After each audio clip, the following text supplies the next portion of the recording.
Hello, this is Rob Satloff, the director of the Washington Institute, and I'm delighted to welcome you to this very special Flash Policy Forum that we've arranged in the wake of the imminent collapse of the Israeli government. Yes, it happened again for what looks like the fourth election in just about as many years.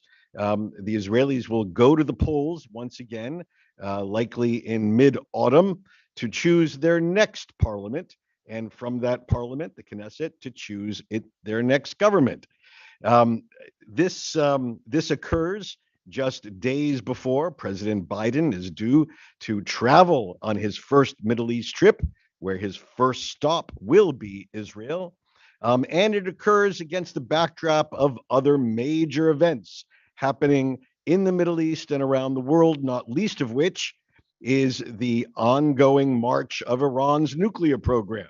So there are multiple clocks ticking: the Israeli electoral clock, our own electoral clock, the clock of the Biden trip, and the clock of Iran's nuclear progress.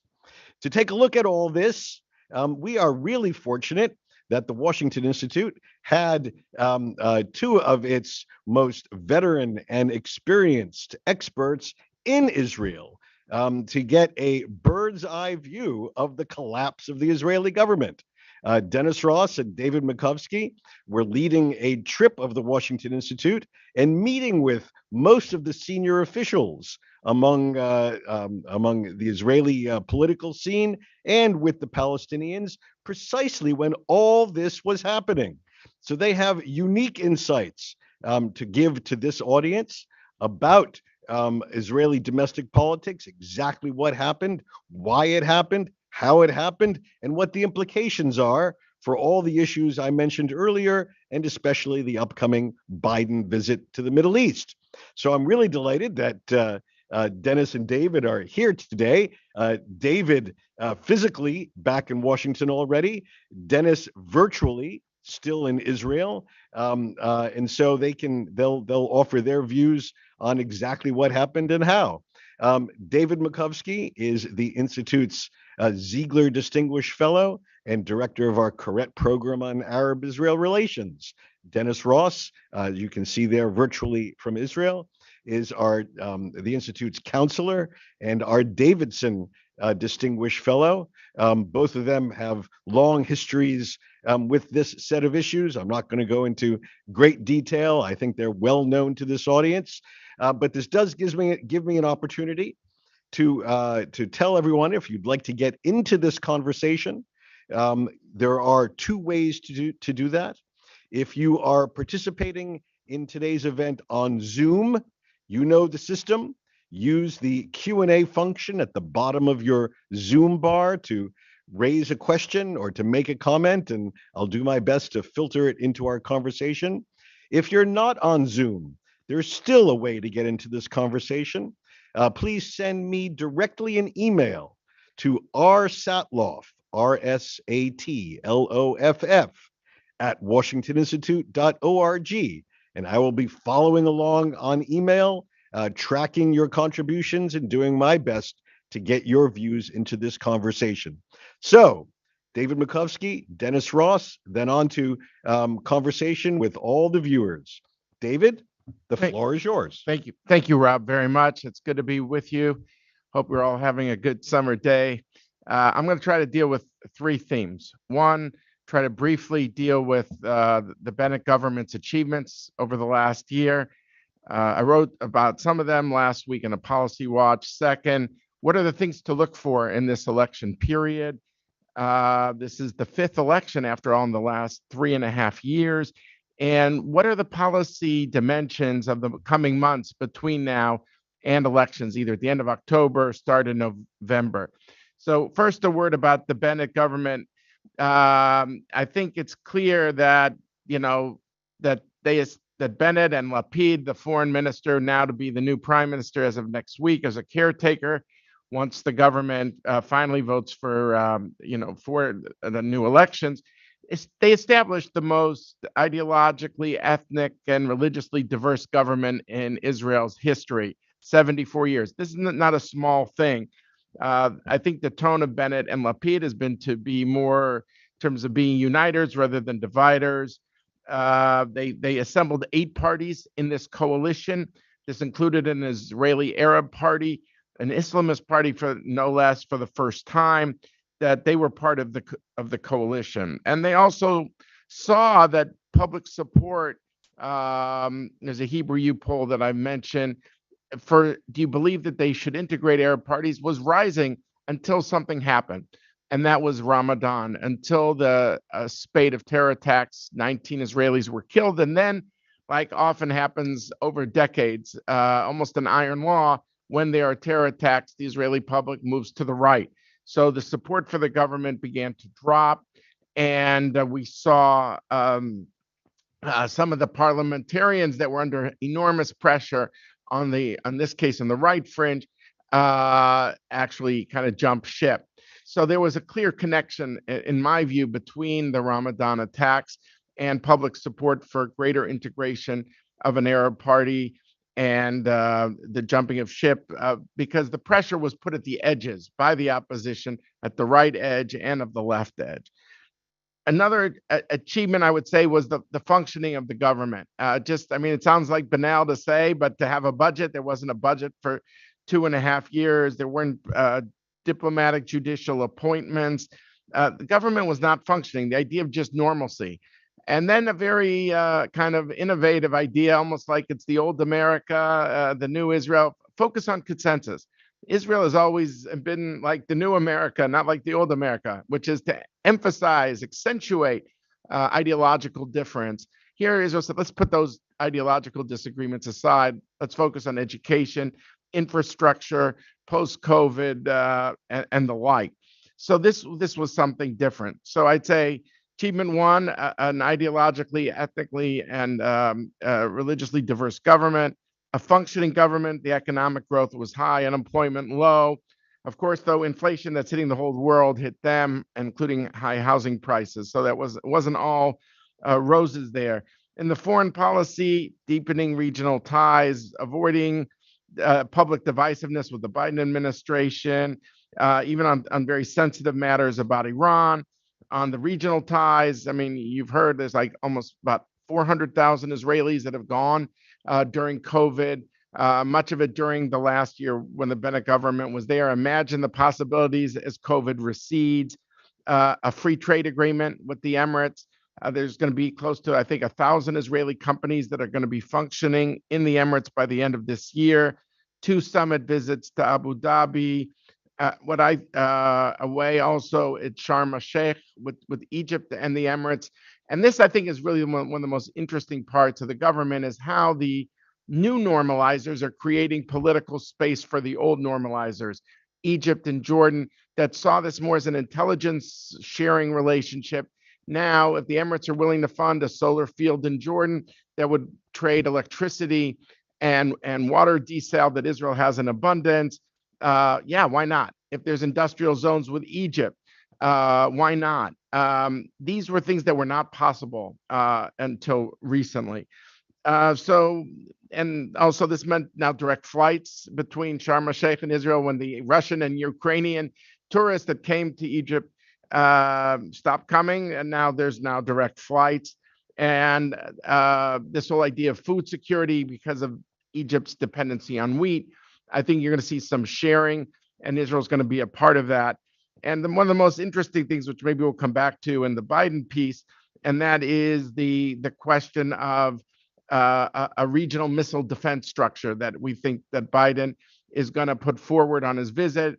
And Defense Minister Lapid mentioned it at the Knesset Foreign Affairs and Defense Committee this week. I think the most cautious, if Biden, though, has been key for Bennett. They both have been of the view, which is don't air laundry in public. Let's work out differences quietly. I don't think Bennett could have done this on his own if he didn't have someone like Biden, who I think viscerally believes this, given his longstanding connection to Israel.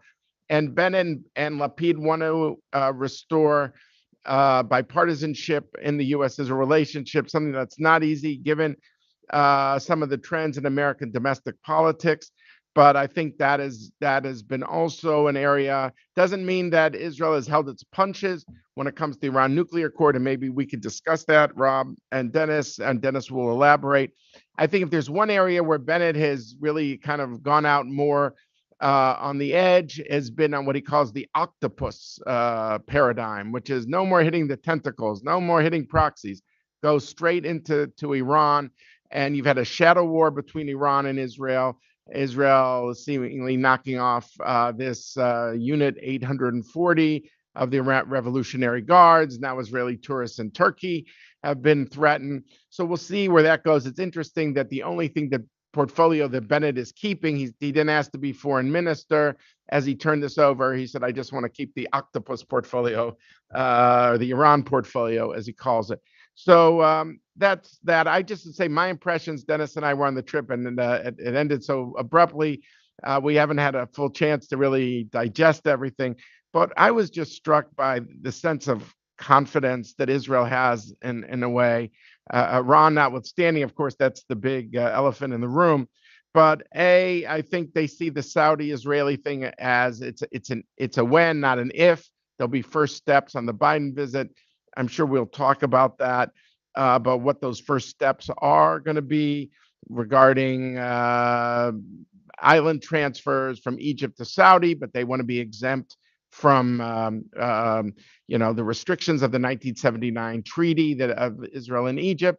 But in return, will they give overflights for all Israeli aircraft over Saudi Arabia that are going to India and China, not just to the Emirates? Will they allow Hajis, Israeli Arabs at the Hajj, to go on charter flights from Israel to Mecca, or I guess to Jeddah, right near Mecca? So anyway, but there's a sense of confidence that this is coming. The sense that Russian military standing in the region has been hurt, given the quality of its hardware. The fact that there's really no Arab rejectionist state out to impede Israel's normalization in a certain way, that Syria is not a functioning state in any classic sense. Lebanon is also no functioning state. Of course, Hezbollah is Hezbollah. It's a non-state actor. So it's not that Israel has no opposition, believe me, but this is not your mother or father's Middle East. It's a different region. Okay, so now what about the elections itself? Look, the frame is Bibi making a comeback. 5 elections in 3.5 years. He's tried 4 times. This is going to be more like World War I, like kind of trench warfare. There's no knockouts. The Likud got very close to 61. The anti-Bibi group got close to 61. So it's all about who gets over the edge. There's not going to be any 80-40 situations. And we have some pie charts for you on that. Both sides will work on turnout. So basically, you're trying to convince maybe no more than 100,000 people in a country of 9 million plus they could tip this next election. You have to say this for Bibi Netanyahu, is that his party, his bloc is cohesive. They had maybe 52 seats. The polls give them 59 in a variety of polls. Of course, polls in Israel could classically be wrong. And it's all a matter, like I said, at the margins. So we will need to see. It is worth pointing out that on the right of Israel, and this is a blind, I thought it blows you away. Since 1949, the Israeli political right has held only 4 leaders. Menachem Begin, Yitzhak Shamir, Ariel Sharon, and Bibi Netanyahu. It doesn't change its leaders. I think I counted the Republican Party as their standard bearers. They had like 12 leaders, maybe just a few more than that elections. Israel has had almost double the number of elections, but only a third of the number of leaders that the Republican Party has had. I could have done that on the Democratic side, but I thought this was closer of apples to apples. The big challenge is, will the anti-Bibi camp be as cohesive and be as like kind of buttoned up as the pro-Bibi camp? Bennett ran his slate before he flipped to this new hybrid government. So they thought they were going to one dance, they were going to a second dance.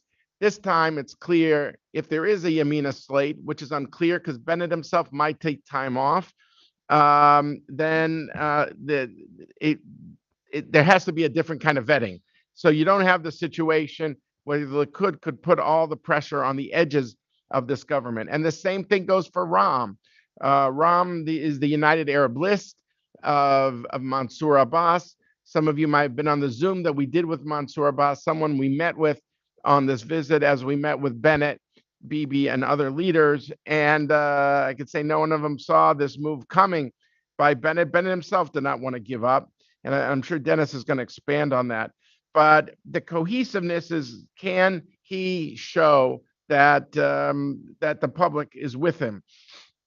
I mean, it is remarkable the numbers that he's been able to put together in terms of over 70%. I think it is say they agree with what he's doing, or 66, and 77% say they'll vote for him. But what is remarkable is that that basically only 45% of the Arabs turned out last time. He got 4 seats with only a 45% turnout. Now, some people say the fragmentation is between the Mansour Abbas list and the rivals who were against joining any government. Realistically, the joint list. Imagine if instead of a 45% turnout, they had the same turnout they did the previous election, 65% turnout. Would Mansour Abbas's numbers go way up? Here's like a news flash that, according to one of the Israeli TV channels, they're picking up in the polls of a half a mandate supporting of Jewish voters for an Islamist party. And I think that's because the Jewish members see in Mansour Abbas personally as someone who commits to the idea of Israel as a Jewish state.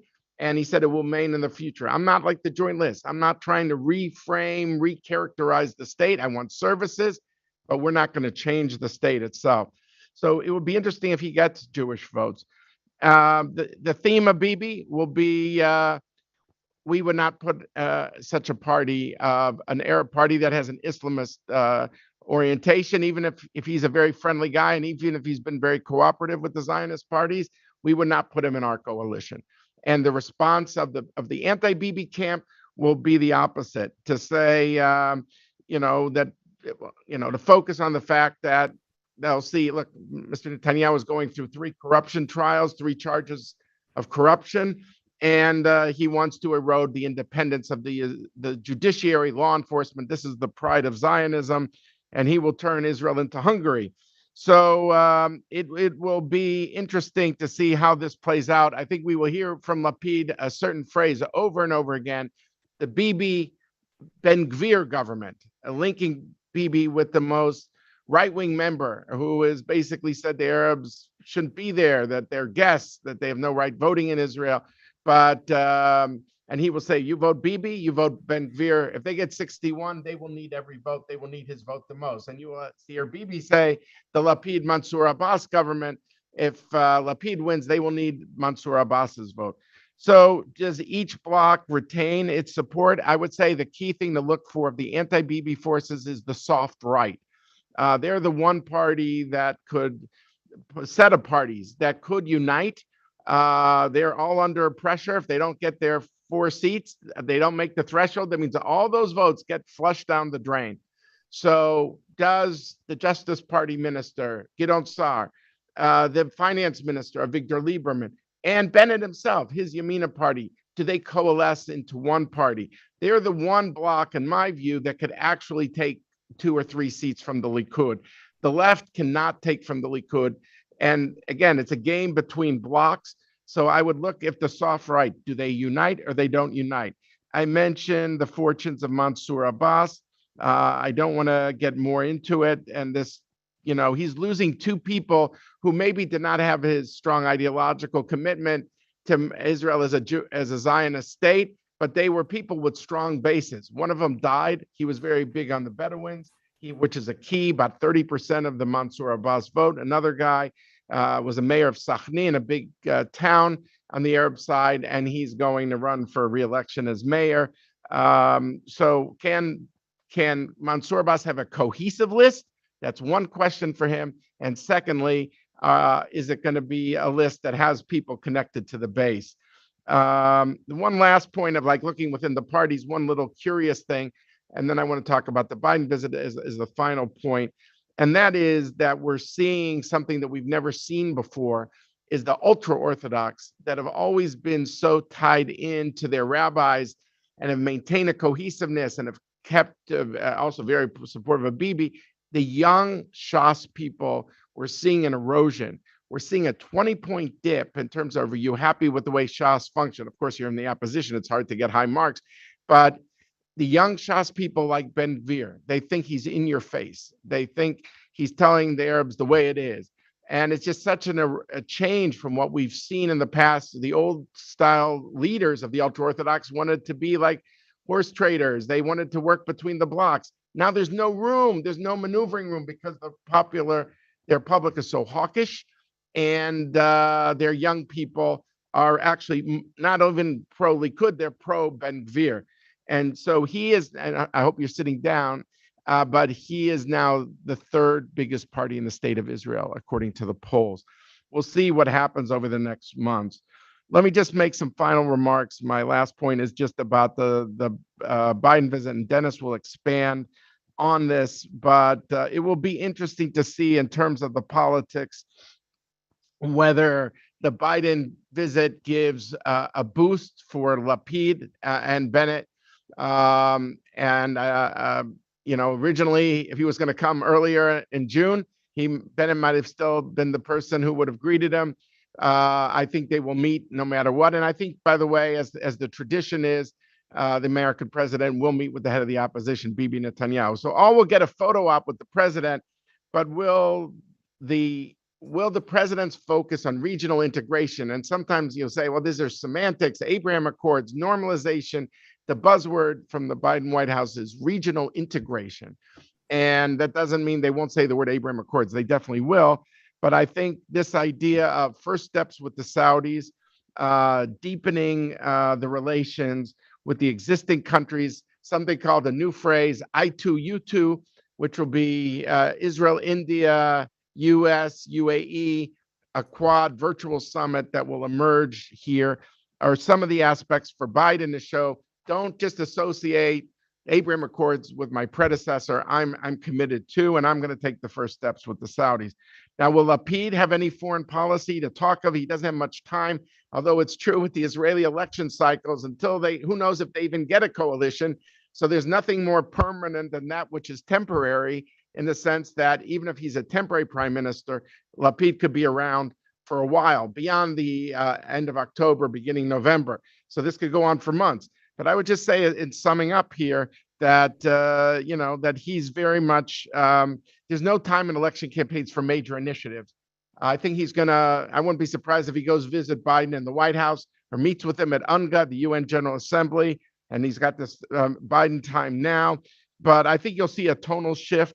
Lapid is very much focused on liberal democracies in the West, less focused on the Eastern European countries. I think he's going to hit the Ben Gvir thing extremely hard and trying to link him to Bibi. He'll have a bigger megaphone as prime minister. He'll try to stress religious pluralism with American Jewish groups that come through. So I think it'll be a tonal shift. I don't know if he'll have time, frankly, for big initiatives, but clearly watch the Iran space. Clearly, both Bennett and Lapid want to show they're just as tough on Iran as their predecessors. So I don't see that there will be any suddenly softness there at all. I didn't mention the Palestinians, I realize, in all this, but I expect the focus there to remain on economics. Then Defense Minister Gantz just added 2,000 more workers today. So the focus of the Palestinians is an economic focus and not a political focus. So why don't I stop here for now and turn it over back to you, Rob, and to also my colleague, Dennis Ross. Terrific. Thank you very much, David. Fascinating. Before I turn to Dennis, just one explanatory word. David had a terrific set of poll charts up on the screen a moment ago. And for those of you that were trying to decipher this, I think it's just useful for me to point out that there are two lists. There's a United Arab list, which is the Mansour Abbas party, and that was included in the blue. Right. That was part of the blue group. The yellow group was the joint list. These are all the other Arab parties that don't support either of the two blocks, and their numbers come out separately. And so you have to try to figure out who's going to get 61 without that list. Right. And That's so, exactly right. so trying to keep in mind which of the lists that's in and which of the lists is out is an important micro view Right. of the coming Israeli election. Clearly, Mansour Abbas wants to eat into that other joint list that is not really coalitionable at this time, and say, I've delivered for you guys 50 billion shekels or whatever, $15 billion over time. And that's something the joint list, because they're permanent. No, they don't join either party realistically. So vote for someone who wants to make a difference. And the young Arabs want to integrate more. And he's playing on that. And that's why his numbers of satisfaction and who do you want to vote for look very good for him. He's got good opening numbers. But I think this issue of where does Mansour Abbas do? How does he eat into the joint list is going to be key when every vote makes a difference. All right. So again, if you want to get into the conversation, questions in the Q&A function of the Zoom bar, or send me directly an email to rsatloff@washingtoninstitute.org. I'm now turning to Dennis Ross, joining us directly from Israel. Dennis. Thank you, Rob, and thanks, David. Look, I agree with everything that David said. Maybe because I'm still sitting in Israel, I want to go through a little bit more detail of why Bennett made the decision when he made it, then talk about Lapid from the standpoint of something David said, but I'll explain a little bit more. He's likely to be the prime minister for quite a while, and I'll explain why. And then I want to go into the Biden visit, but specifically with the kind of conversation the two sides are likely to have on Iran. And I want to conclude by saying something about Bennett and Bennett's political future. So let me start with describing a meeting that David and I had with Bennett last Wednesday, a week ago Wednesday. In that meeting, what was very clear is he was extremely proud of the government for all the reasons David was referring to. He made it a mission to show that Israelis could disagree ideologically, but work together. His whole argument was, look, we basically agree on 70% of the issues that confront us. There's 30% we don't agree on. Instead of having a government of dysfunction, instead of treating those with whom we disagree in a toxic way, I want us to show we can have a government of diversity and we can work together. And I think he took enormous pride in that. He took pride in being able to pass the budget, the first one in 3 years. He took pride in terms of actually making decisions, not just on the budget. I know from the conversations that we had with the security people that they were very pleased with the fact this was a government that was systematic in terms of how it approached decision-making. They could go in, they would make the case, they would get up or down decisions. Things were transparent with them. And it made it, from that standpoint, they found a kind of regular order with which they're happy, and he took pride in that. So when we saw him on that Wednesday, he was making the case that this was a government worth fighting for, and he was going to do everything he could to try to preserve it. Now, on Monday, he makes a decision to leave. So what happened in between? And what makes this even more striking is that David touched on this, but I'll be a little bit more explicit. We met Mansour Abbas and Rob Michaeli at 3 p.m. and 4 p.m. On Monday, and they both were hopeful that they were going to be able, the government would be able to last through the summer session. They felt that a compromise would be found on the issue that was the immediate issue that was causing the problem, which was there was a technical issue. Since 1967, every 5 years, because Israel did not annex the West Bank, it had to create a legal status for the Israelis who live in the West Bank, the settlers who live in the West Bank. It's a military government otherwise, and they had to be treated as Israeli citizens. So every 5 years, there was legislation that was adopted that gave them legal standing as citizens within Israel. Every time it was treated as an automatic, a technical approval. The opposition, headed by Bibi Netanyahu, made it clear they weren't going to support any legislation by this government, regardless of what it was. And that meant that this legislation would not be simple to pass, especially if there were any defections within the existing coalition. And there were a couple of defections. one in Meretz and one in the Ram party. And the effort was made to try to get those two individuals, Rabbi and Ghanem, to get them either to go along with coalition discipline or to actually resign their positions and be replaced within the parties. What is ironic is both have now, after the decision to dissolve the government, both have now made the decision that they're going to resign. Had they made this decision 1 week ago, we would not be having this policy forum right now. Because the key here was Nir Orbach, who is part of the Yamina party, part of Bennett's party. He made it clear he was going to leave the government if, in fact, this couldn't be resolved. And Bennett came to the conclusion after a major effort that in the end, neither Meretz nor I think even the Ram party were able to guarantee that they could count on those votes.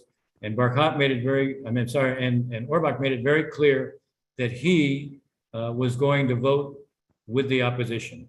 And when Bennett came to the conclusion he could not preserve the government and he could not pass this legislation lapsed at the end of June and was going to create chaos, legal chaos for all those who live in the West Bank. It's a paradox. David was saying this when we were on the trip, how ironic it was that it was the opposition led by Netanyahu that was going to create legal chaos for the settlers. And yet, in a sense, this was the government trying to pass it that was being penalized by one of the people within the government because they weren't able to pass it. Bennett came to the conclusion that he wasn't going to allow there to be legal chaos in the West Bank for all the Israelis who live there. And he also wanted to make it clear that he'd made a promise to Lapid that there would be a rotation. And he wanted to live up to that promise. So he made the decision Monday, even as we were meeting with other members of the coalition, he made the decision that he would take the initiative and going to Lapid and tell Lapid first, he was going to follow through on his promise to transfer the power to him. Second, they would take the initiative to dissolve the government. And this way, if you dissolve the government by law, this technical issue gets extended automatically for 6 months. So that guaranteed there would not be legal chaos. So that's the reason that he made the decision. He, again, felt this was the way in his mind to continue to do what he'd done first with the government. He felt this was a government where you put the country first. And he felt once again, taking this step was also putting the country first because it was also avoiding legal chaos, but it was doing something else. It was making clear that when you make a commitment to your partners, you live up to your commitments.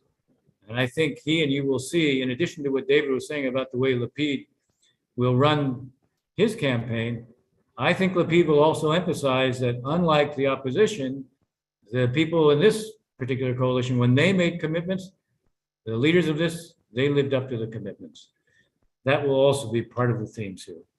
Okay, so Lapid is assuming, now one thing both David and I assume is the effort to try to avoid going to elections is still being made right now by Likud and Netanyahu.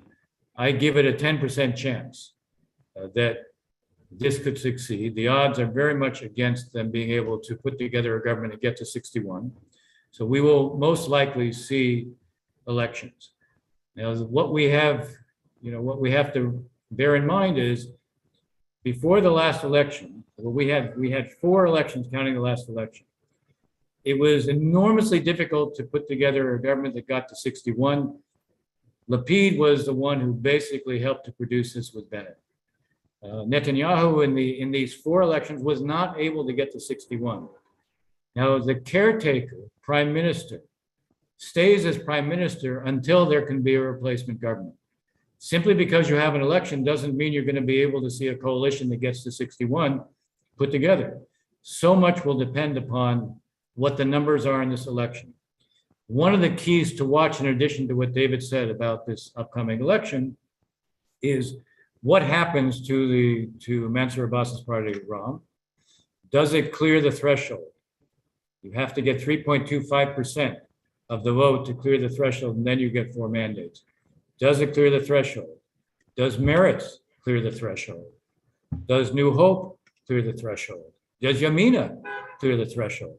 There are fewer questions on the right wing side of who will clear the threshold or not. And so these are issues to watch. Now, it may well be that we see mergers. Meretz may decide to merge with Labor. New Hope and Yamina, as David said, and he had a poll that showed they might get as much as 13. They might merge as well. So you might see these mergers. Those are things to watch for as indicators of where the election may go. One other thing, David said it, I'm going to be a little bit more explicit again. One of the reasons the joint list, Rob was explaining, there are two different Arab parties. One is the joint list and the other is RAM, the United Arab List. The joint list wanted elections. They were not going to sign up to an alternative government headed by former Prime Minister Netanyahu, but they wanted early elections. Why? Because they need to have an election before Mansour Abbas is able to demonstrate that his way works. By seeing lots of the projects that have been allocated, at least in terms of money has been allocated for them, but they're not yet implemented.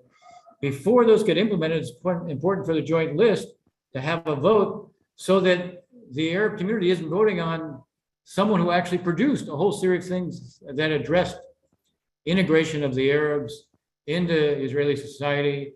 And if you look at the polling among the Arab public in Israel over the last 3 to 4 years, you will find that a low of 60% and a high of 70% want to be integrated into Israel. That's not the basis on which the joint list operates. The joint list operates very much as a kind of protest set of voices and focused on the Israeli-Palestinian conflict. What Mansour Abbas focused on was integration, addressing what are the needs of the Arab communities, which were much greater investment in local Arab infrastructure and dealing with the crime problem. And by the way, there are clear signs that the crime problem, there has been a reduction in it. So that again is something to watch in terms of whether or not we're going to see more of a response to what we've seen from Mansour Abbas and a turnout. And this is a kind of key point. What is the Arab turnout? Here's an irony and a paradox. Former Prime Minister Netanyahu is going to focus on the Arabs as a way of trying to promote fear. He did this, if you recall, he did it a couple of years ago. And when he did it, he produced a much larger Arab turnout. The problem for him is he needs a low Arab turnout. The higher the Arab turnout, the higher the Arab vote, the harder it's going to be to get to 61 on the right wing side. There is literally a ceiling. If you get to 15 or 16 on the Arab side, there is no way that you're going to be able to put together a right wing coalition. So the paradox is, on the one hand, he wants to play on the fear of the Arabs and put that label on Lapid. And yet the more he emphasizes it, the more he's likely to stoke an Arab turnout, which actually works against his political interests. So it's also worth watching that. Okay, the Biden visit. The Biden visit's going ahead because one of the things the administration wanted to prove is this is not a relationship between personalities or individuals. This is a relationship between two states that are deep allies. This relationship goes on regardless of who's in power. That was a fundamental premise for the administration, and it was never an issue that they wouldn't come, point one. Point two, will this enhance and be helpful to Lapid because he will be the prime minister? I wouldn't exaggerate how much. On the one hand, Lapid has already established himself in the foreign policy area. He produced something that has never taken place before in Israel. He hosted a multilateral meeting with 4 different Arab foreign ministers. Something like that had never taken place before in Israel, partly because even the Arab states that were at peace with Israel, meaning Egypt and Jordan, always hesitated in terms of their acting in a way that demonstrated how clearly they saw Israel being part of the region.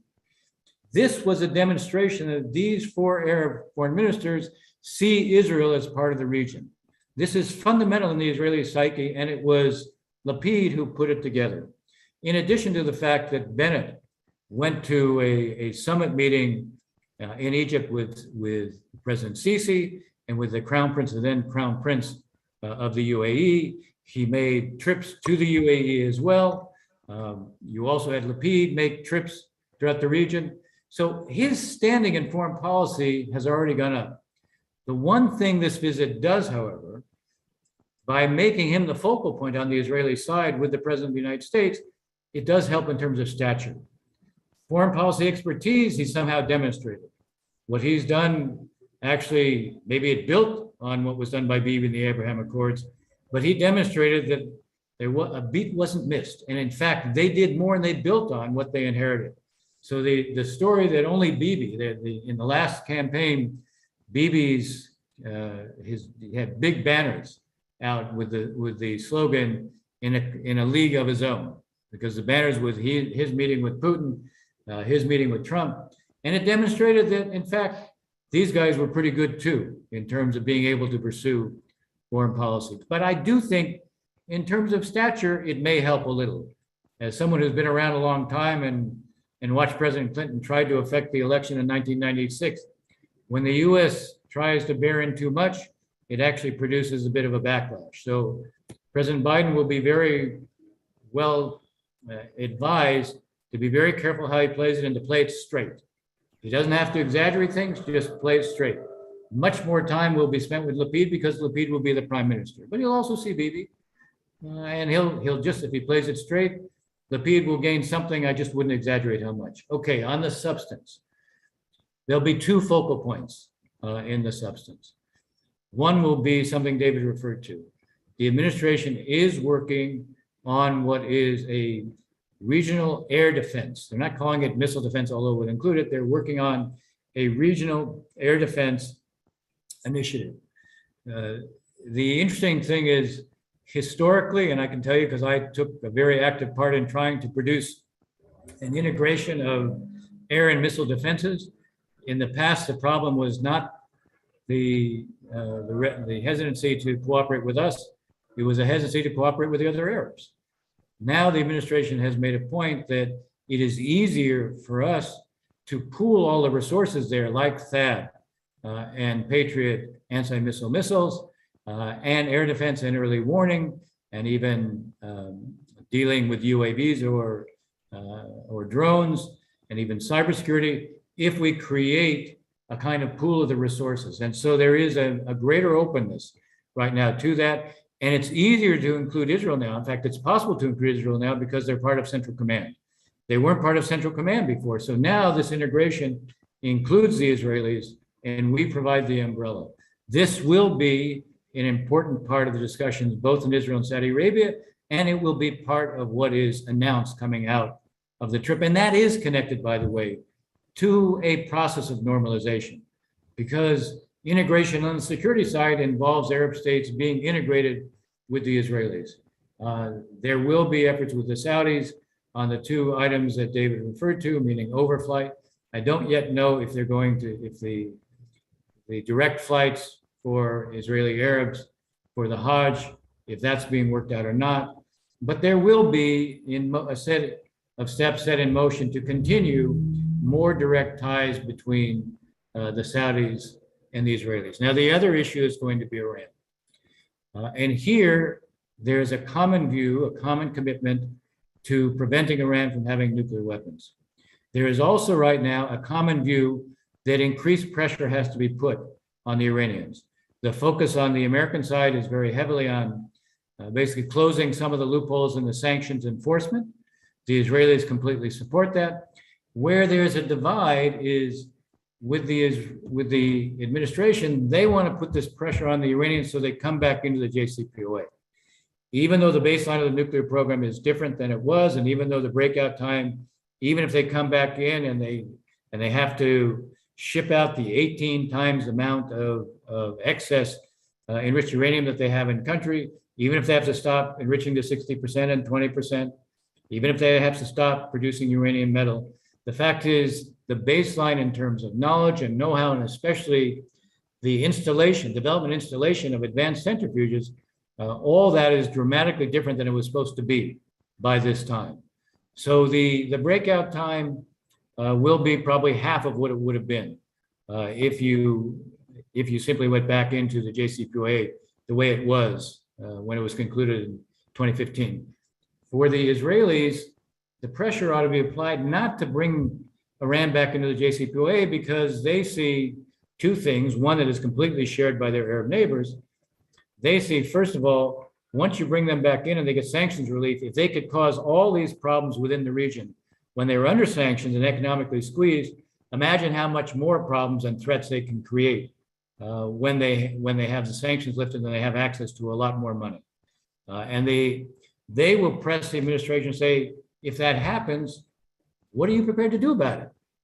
What can we do together about it? What can we do with the Arabs about it? And they haven't heard, from the Israeli standpoint, they haven't heard a convincing argument about what the strategy will be, and that will be something they will press for. But the other thing they will press for is to basically say, look, the key here is you go back into the JCPOA, it's not going to produce what it was originally going to produce. You may think it's the least bad of all the alternatives you have, but if you're going to apply pressure, why not apply pressure to get a better deal?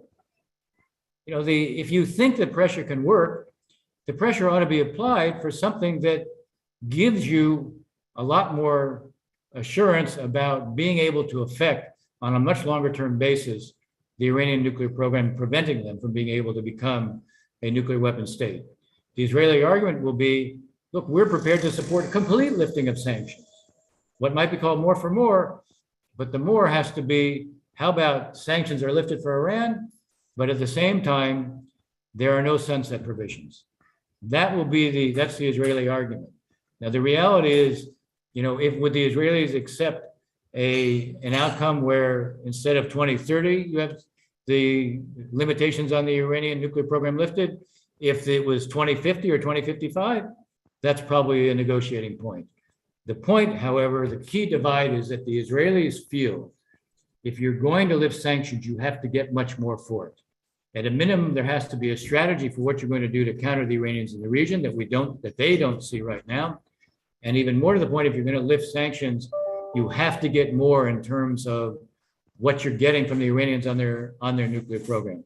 Buying only until the year 2030 means you have deferred for a few years the Iranian nuclear program. There are no limitations whatsoever in terms of the size or the character or the quality of the Iranian nuclear program after the year 2030, which means they're already a threshold state.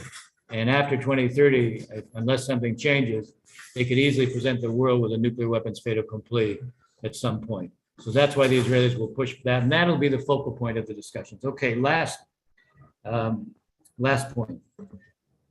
I'm struck because I'm sitting in Israel that I hear people saying, well, that's it for Bennett. His political career is over. There's no political base. That's it. It's over. And I would just remind everybody who's tuning into this, in 1982, there was a Kagan Commission report, Commission of Inquiry after Lebanon, that required then Defense Minister Ariel Sharon to give up the defense ministry. And the assessment at that time was his political career was over. I will remind you that he later became the Prime Minister of Israel. In 1999, when Bibi Netanyahu lost by a sizable margin to Ehud Barak, he retired from politics. And I remind you, he came back and is the longest serving Israeli prime minister. So those who are ready to write the political obituary of Naftali Bennett, they would be well advised to think about what past tells us about potentially about the future. I think in Israeli politics, maybe even more than American politics, never say never. All right, terrific. Thank you very much, Dennis, and thank you, David. Again, send in your questions. I've received quite a few, both directly to my email and online, the Q&A function. Let me just start by asking you both, between now and the Israeli election, which Dennis says is a 90% probability with only a very small chance that Netanyahu can pull off some legislative legerdemain and create a government with the existing parliament. So what are some of the sort of known unknowns between now and, let's just say, November 1st that could affect the ultimate outcome of that parliamentary election? What do we need to Just headlines. What do we need to look out for? I mean, if something happens again in Gaza, for example, or on the Temple Mount, that would discredit Mansour Abbas in the Arab camp. That would be a big thing. Remember Shimon Peres in 1996? There was voting. There was what's called Operation Grapes of Wrath, and suddenly Israeli Arabs didn't come to the polls. He lost that election by 0.7%. I must say, I mean, that to me is like one of the big known unknowns. I do think the ability of Bibi to pull off an alternative government seems to me virtually non-existent, because it would require Gideon Sa'ar, who's become like the Liz Cheney of Israel, if I could use that phrase, that some of his faction would cross the street in the next week. And he has been so emphatic, and his coalition and his party is stuck with him. So I don't see that happening. But I do think between now and November, something terror on the ground, as I said about Ramadan, that was where the crack really came in the Bennett Lapid government. The numbers were going up. Do you think Arab parties should be a part of a government? People were more and more saying yes. Even on the right, the numbers doubled. But the numbers then went the other way, starting with Ramadan. So I think, once again, violence always moves Israel to the right, and terror between now and November, in my view, is what could help Netanyahu. I want to be clear. I don't anyone saying that Netanyahu wants terrorism. I'm not saying Hamas and the Likud are bedfellows. God forbid. Every Israeli, almost every Israeli, is against terror. But I'm just saying, politically, you asked, that would be something that I would look at. Dennis, anything?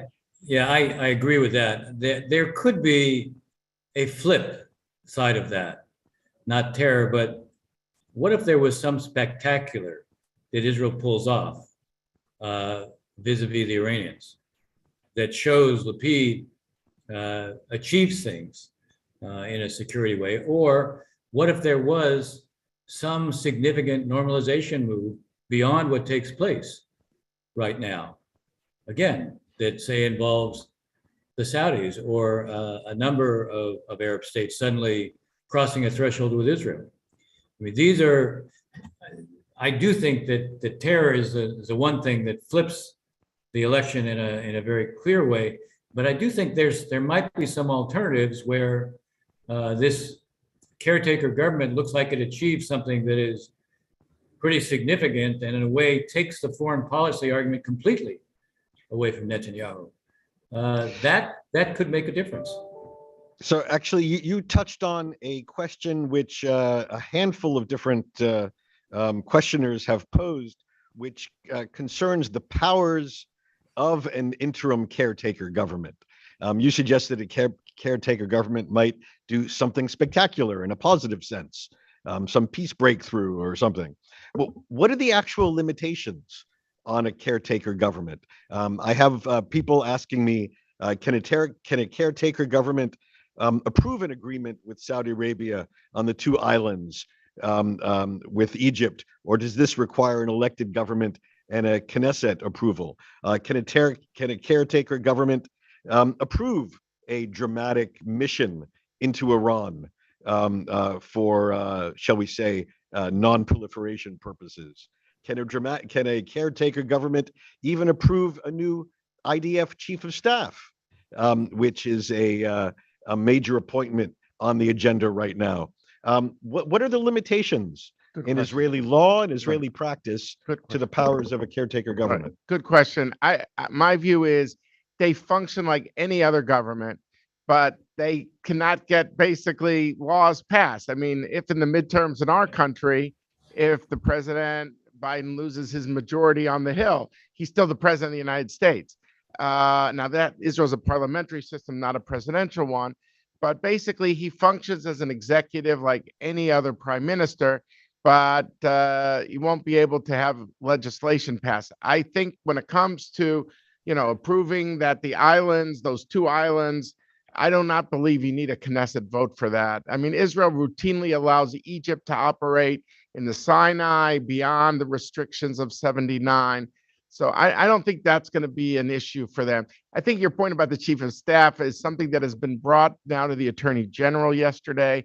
And she said, well, it's preferable to avoid such an appointment, but she left the door open, asking Defense Minister Gantz to say, why is this necessary now?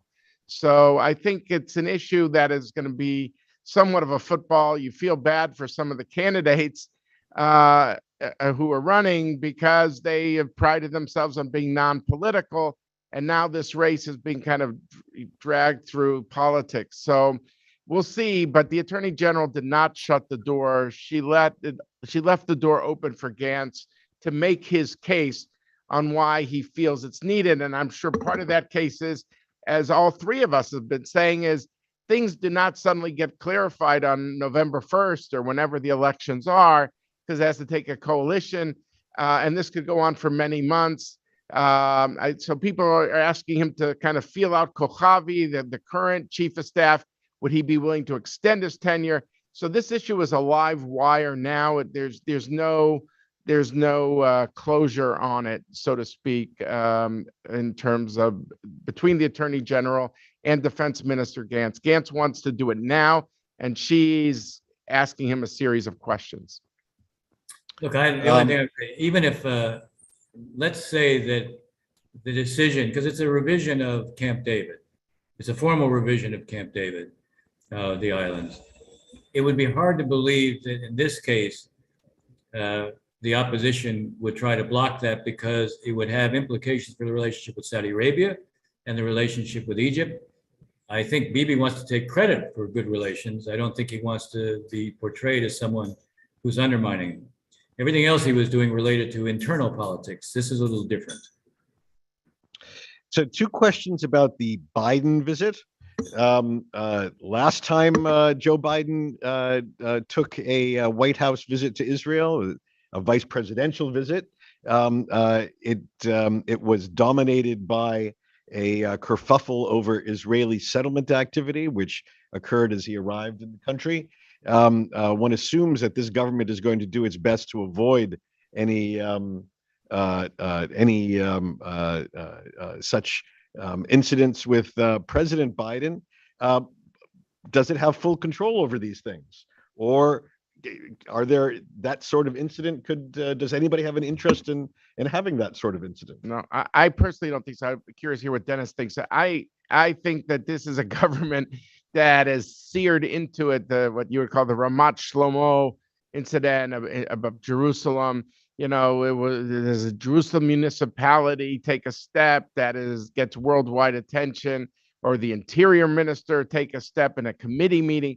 I got to believe that in every which direction, the last thing this government wants is any ruffled feathers. It wants this to go so smoothly. So it is interesting, though. That's the only time I can remember. Maybe Dennis has a different memory, but I can't remember a time where the Israelis saw a presidential visit. And of course, they want all these visits to go smoothly, but they see themselves as somewhat of a sideshow to a visit to an Arab country, and they're cheering on the president and said, I hope you have a fantastic visit to an Arab country. Usually Israel's focused on Israel, but here they have something very much at stake, the first steps in a Saudi-Israeli move towards each other. So their fingers are crossed for the Israelis really cheering on Biden. So they're happy to be an important part of the trip, but not maybe the most important part of the trip. I do think they probably have more control right now, although you do have to look at the current government. And there are some people in different ministries who may well be positioning themselves for a very different kind of political future. So it's not I suspect there'll be an awful lot of monitoring going on to be sure there's no surprises. Look, at the time I was on that trip, and then Prime Minister Netanyahu was surprised, and it was a source of embarrassment to him at the time. So I asked you about surprises from Israel to Biden. Let me ask it in reverse. Should he decide to do it, Joe Biden would not be the first American president to wade a little bit into Israeli politics. We've had that experience in various American administrations in the past. I assume both of you would counsel him against this. But what would it look like if indeed Joe Biden decides that he wants to put his finger on the scales a little bit in the Israeli political election? I mean, I personally think that he's not going to put his arm around Yair Lapid. Anything that's going to be seen as too blatant, as Dennis alluded to, would backfire. So my assumption is he will play it straight, as Dennis said. He might highlight the idea that this government has done a lot in regional integration over the last year. The State Boker Summit, as we referred to before. I mean, it is amazing to have all these Arab foreign ministers come to the kibbutz where, an iconic Zionist figure, David Ben-Gurion, lived. But I think he might highlight the government's achievements, but I don't think he will do something that would be regarded as blatant in a way that would invite what I would call the backlash of 1996. Although the backlash of 1996, there were 4 bombs that went off in 9 days. It wasn't just what Clinton did. I don't think Clinton led to Paris's defeat in 96. There were certainly other bigger forces at play, but I think the U.S. will tread very carefully and to avoid any political backlash. I agree. I think there may be a subtle approach, and the subtle approach might be appreciating that this is a government that plays it straight in the United States, that it realizes that Israel is an American interest, not a Democratic or Republican interest. It would be a subtle way of reminding people in Israel that maybe the former government seemed to favor one party, and that doesn't, and from the American standpoint, that's the kind of thing that can always create a problem here sooner or later. I think it will not be more explicit than that. It would be implicit and it would be subtle, because I think that also it's Biden's own instinct. He values the American relationship with Israel. He deeply believes that our relationship with Israel is fundamental, and he doesn't want to see anything that would damage it. It's one of the reasons David referred to this. He has never wanted to have a public disagreement with the Israelis. That made him very uncomfortable during the Obama tenure. He thought it was a mistake, and he understands there's going to be differences, but he wants to manage them behind the scenes and not blow them up in front of the world. All right, we have a few questions left and only a few minutes. David, one person whose name barely came up in today's conversation, Defense Minister Benny Gantz. He has to look at the fact that Yair Lapid is the prime minister with a little bit of what's the right word? Discomfort, since that they were partners at one time. And he looks at the fact that maybe he should be prime minister. Where is Benny Gantz going to come out in all this? He does this, but he's part of, I would say, the country first concept, what they would call mamlachtiyut, state sovereignty, really country first. And he's a soldier, the chief of staff, defense minister. He likes I think the aura of being the kind of the adult in the room, in terms of that he's got the Palestinian economic profile. Is he upset that his junior partner Lapid could be prime minister and he's gonna be stuck as defense minister? Yeah, but he at the end has said a million times, he said it again since the government fell, or since the Bennett announcement, no way am I going with Bibi Netanyahu. And the truth is that his support is solidified around 10 seats. So, it's not like he's not on the precipice like some of these others. So yeah, it's there's a sourness maybe that sometimes he lets on to, but at the end of the day, he's, I think, big picture, country first. I am not crossing the aisle here, and I'm sticking with this camp of the anti-Bibi forces and he hopes to help put him over the top. having security cred. I would add the one name of someone we happen to know because he was a visiting fellow at the Washington Institute. It's public information. Is a guy by the name of Gadi Eisenkot. And Gadi has been courted by both Gantz and Lapid. I wonder if he's even going to join Lapid sooner, because Lapid could use some medals on the chest sort of thing of a high-level military person now that he isn't with Gantz per se in the same party. So I wonder if we're going to see Gadi Eisenkot before the November elections. I don't know if it'll be in a formal position, but as his closest confidant on security issues. So I would look out for that name if people are looking for names to look for. All right, Dennis, let me ask you this. In the run-up to the Biden visit, for weeks, the Palestinian leadership has been calling for the need now for Joe Biden to come with a political horizon, with real plans. Enough with the economics. Enough with the shrinking the conflict. It's time for America to do something. Well, now that there's an election coming on the Israeli side, the chances of a real political initiative have dropped even lower than they were before. If Joe Biden wanted to do something with and for the Palestinians, what would that be? Look, the maximum he will do, he will talk about our commitment to a two-state solution as a way of saying the American approach hasn't changed. The most that he will do is look for some ability to deliver something for the Palestinians on the economic side. It is true that Mahmoud Abbas wants political symbolism. He's not going to get any real political symbolism at this point. The irony is what his public wants is practical changes on the ground. And the administration, I think, is looking for delivery of a number of things that it could provide the Palestinians, trying to upgrade telecommunications so there's 4G instead of 3G, trying to change what the Palestinians see on the Allenby Bridge. It may be there's a few other things that are possible as well that relate to movement.